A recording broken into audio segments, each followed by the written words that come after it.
Often referred to as its code, the Berryman script, the Buried Alive model was to have been found on the final story of the Pokemon Tower, and which has now been replaced with the Marowak Ghost. According to the scripts assigned to it, the Buried Alive model was to have been the final boss of the tower. Once reaching the top floor, the following conversation would have taken place with the model.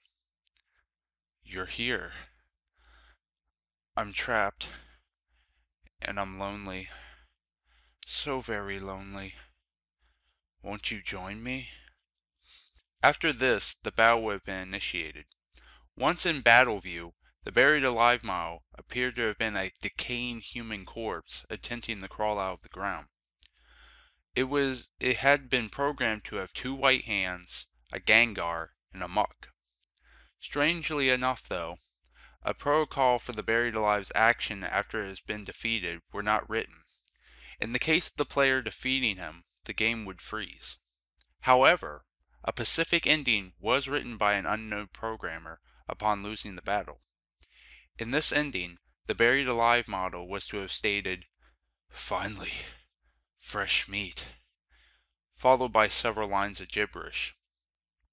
He was to have then dragged the player's character into the ground surrounding him.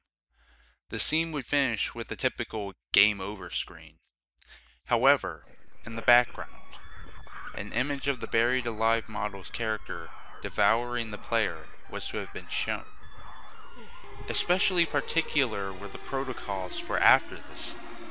The cartridge was to have downloaded this image to the small internal memory contained in the Game Boy, overriding the title screen that normally accompanied the Game Boy turning on. Instead, it was whenever it started, the player would view this image as the sound file static mesh.wav was played. The intended purpose for this effect, unlike many of the other factors leading towards Lavender Town Syndrome, is unknown.